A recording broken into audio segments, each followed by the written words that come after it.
Quelle surprise et fraîcheur de cet été! Les humains n'ont qu'une seule fin. Attrapez ces tortues! Les idées, elles, sont éternelles.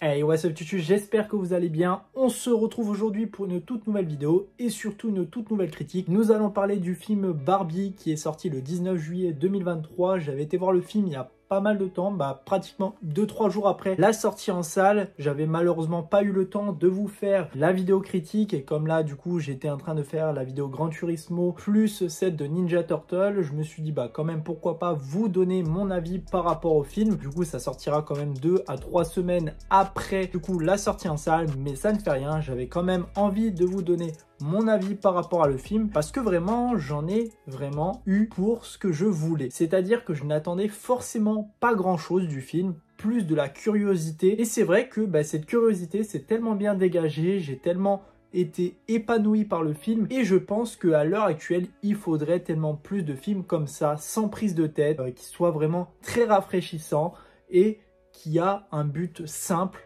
dans le film. Et là je trouve que ça a été plutôt le cas, mais on va voir tout ça bien évidemment dans cette vidéo. Mais avant toute chose, de quoi parle le film? Barbie, qui vit à Barbieland, est expulsée du pays pour être loin d'être une poupée à l'apparence parfaite.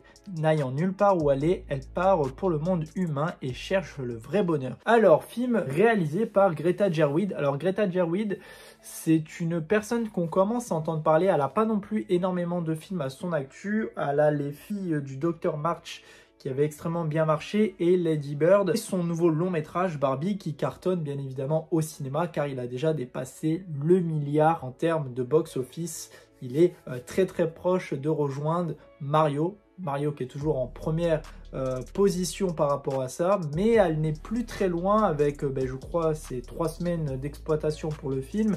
C'est quand même déjà pas mal, on est bientôt à 4 millions d'entrées pour le cinéma français, donc elle gère plutôt bien. Et on sait qu'elle avait également d'autres projets, car c'est elle, je vous en avais parlé il n'y a pas si longtemps que ça, il y a à peu près 4-5 mois je crois, de Narnia, concernant le fait qu'elle allait réaliser 2 longs métrages sur la suite de Narnia pour Netflix. Donc c'est vrai que là elle commence à être à son édifice le plus haut pour cette réalisatrice, et ça fait plutôt plaisir. On a quand même des acteurs plutôt intéressants pour ce film. Franchement, c'est aussi pour ça que j'avais envie de voir ce film. On retrouve bien évidemment Margot Robbie, que j'aime par-dessus tout. Elle a quand même des films plutôt intéressants à son actif, que ça soit Suicide Squad, que ça soit Babylone, que j'avais beaucoup apprécié. Mais également du coup celui-ci, mais elle avait fait aussi le Loup de Wall Street où j'avais apprécié également avec Leonardo DiCaprio. Donc vraiment par rapport à ça, on sait que Margot Robbie a un talent fou de se retrouver dans énormément de films et je l'apprécie pour ça. On a également Ryan Gosling que j'aime aussi bien évidemment. Ryan Gosling, j'ai adoré son film concernant Driver ou Drive, je sais plus c'était quoi, Drive je crois c'était, qui était juste exceptionnel, mais il a fait aussi énormément d'autres films qui sont juste incroyables. Il a aussi cette aisance à faire des films et à partir dans n'importe quel univers, quel que soit ce qu'on lui propose, et c'est vrai qu'il y a beaucoup d'acteurs qui sont comme ça où n'importe quoi qu'on va leur proposer, et franchement ils gèrent par rapport à ça. Et du coup on va parler bien évidemment, on va commencer par ces décors. Les décors juste incroyables. Franchement, avec l'image que je vous mets à l'écran, où en fait c'est l'un des premiers plans d'introduction qu'on a, où on voit Barbieland, on voit vraiment tout ce petit endroit coloré bien rose. C'est vraiment juste bluffant, c'est incroyable ce qu'ils ont pu faire en termes de décor. Franchement, c'est juste wow. Parce que vraiment, il y a plein de petits détails et on voit que c'est fait en termes de jouets. C'est ça qui est cool, c'est-à-dire que tout ce qu'on va voir, que ce soit les vagues à un moment où on nous présente un peu la plage, on voit voilà tout ce côté avec les palmiers qui font très faux, mais c'est faux, mais ça reste au niveau du jouet, et ça c'est ce qu'on voulait. C'est pas vraiment le truc hyper réaliste, on voulait montrer qu'il y avait ce côté faux dans le film pour montrer que ça reste un jouet de chez Mattel. Et pareil au niveau des vagues, on voit que c'est tout simplement un espèce de truc en mousse, mais tu sais qui ne bouge pas.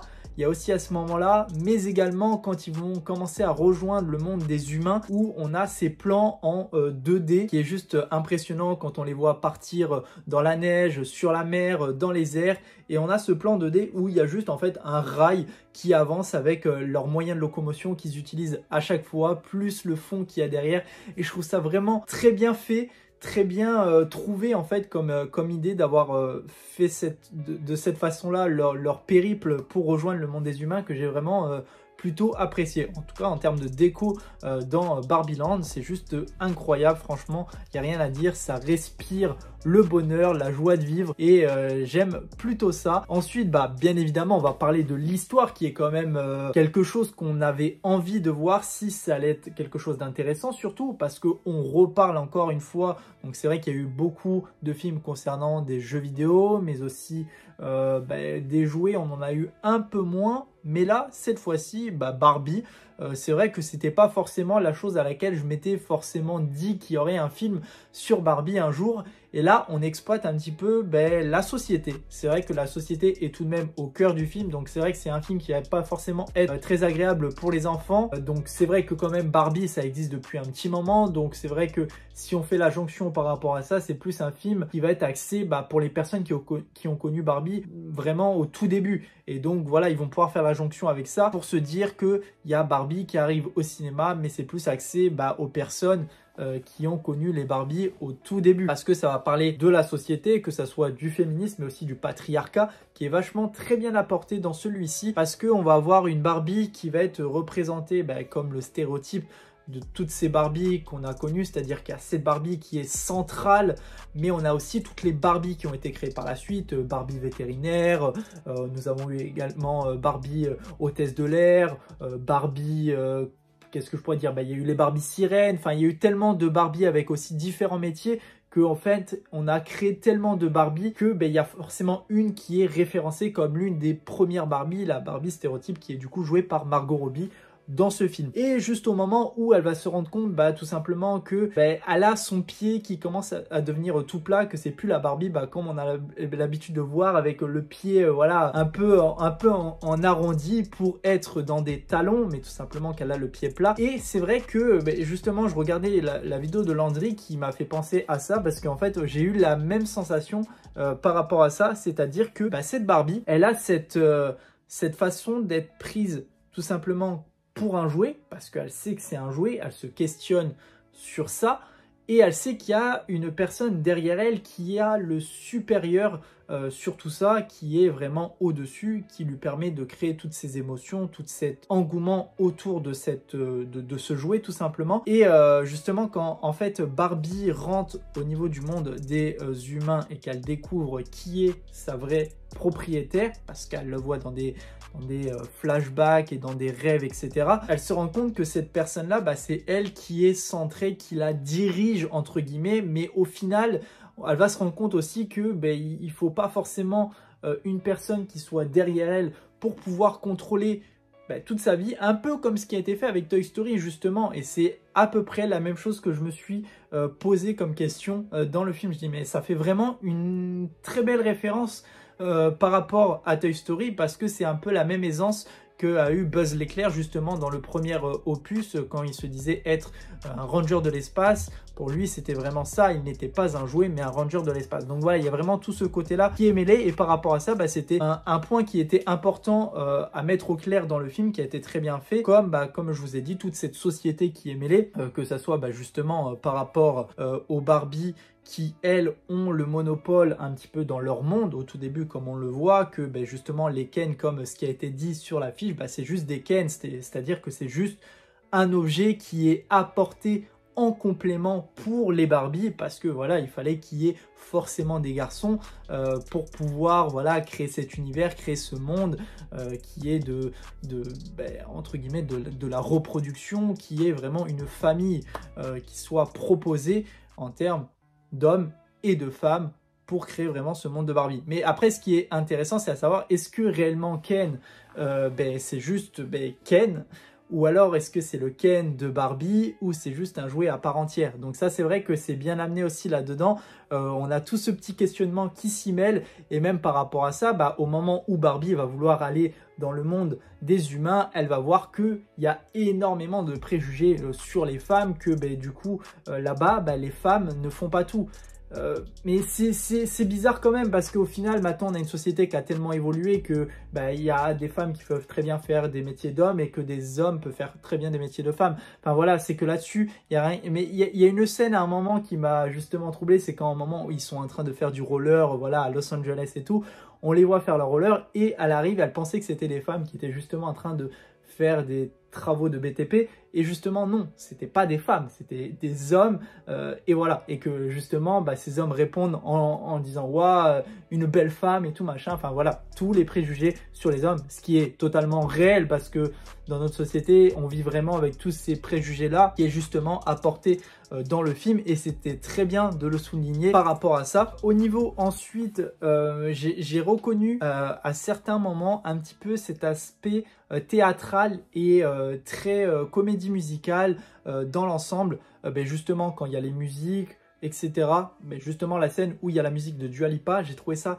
très joli, très théâtral et très coloré. Franchement, il y a même une très belle photographie par rapport à ça qui est juste incroyable. Mais dans l'ensemble, ouais, franchement, il n'y a rien à dire sur le film. J'ai vraiment passé un excellent moment, que ça soit avec tous les personnages qui sont amenés. L'histoire même, elle est hyper intéressante. J'ai beaucoup rigolé d'ailleurs. Il y a aussi énormément de références et de trucs parodiés.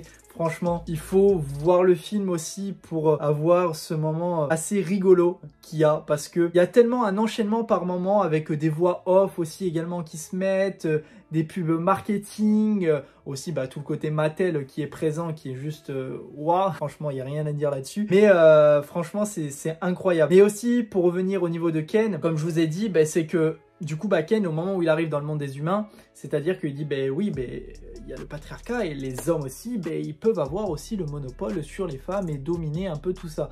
Donc voilà, c'est un peu une guerre entre les hommes et les femmes qui s'y mêlent, mais aussi, ils vont se rendre compte qu'au final, il faut tout pour faire un monde, et pas forcément que des femmes et des hommes, mais aussi autres, bien évidemment, et que tout le monde doit s'accepter comme il est, et qu'il faut qu'on vive en parfaite harmonie dans ce monde-là, et que chacun soit égaux, que toutes les tâches soient répertoriées pour chaque personne et que chaque personne peut faire la même chose qu'une autre personne. Enfin voilà, c'est un film qui a énormément de messages à faire passer et qui sont très bien faits, et par rapport à ça, que j'ai vraiment trouvé ça plutôt intéressant. Pour revenir aussi au niveau de tout ce qui est scène de tournage, franchement la photographie est juste sublime, que ça soit dans n'importe quel moment. La photographie est extrêmement belle et aussi c'est très millimétré. On voit franchement que c'est bien cadré, bien ficelé, que les plans sont bien corrects et tout. Franchement, on le voit directement. Je ne sais pas si c'est ce que fait habituellement Greta Gerwig dans tous les films qu'elle a pu faire. Mais en tout cas, sur celui-ci, c'est vraiment ce que j'ai remarqué. Et franchement, ça marche super bien. Il y a même une scène qui m'a beaucoup marqué aussi. Enfin, beaucoup marqué, c'était pas forcément une scène qui m'a marqué énormément. Mais j'ai trouvé intéressant le moment où, au final, quand toutes les Barbies essayent de reconquérir les Ken dans le monde de Barbieland, j'ai vraiment trouvé cette scène plutôt intéressante. Franchement, j'ai bien aimé par rapport à ça. Après, c'est un film forcément qui a divisé parce que voilà, on n'a tous pas le même point de vue par rapport à ça. Mais moi, en tout cas, c'était un film, comme je me suis dit, ça allait pas être non plus le film exceptionnel. J'en sors quand même avec un très bon ressenti. Donc voilà, c'est peut-être pour ça aussi que je me suis dit que le film, je l'ai apprécié comme il était, avec tous ces messages, toute cette ambiance, tout le côté Barbie qui franchement était plutôt intéressant. Dites-moi en tout cas dans les commentaires qu'est-ce que vous avez pensé du film, ça m'intéresse énormément d'avoir votre avis. N'hésitez pas en tout cas à liker la vidéo, la commenter, la partager, surtout vous abonner. On se retrouve très prochainement pour une toute nouvelle vidéo. Allez, salut tout le monde, peace!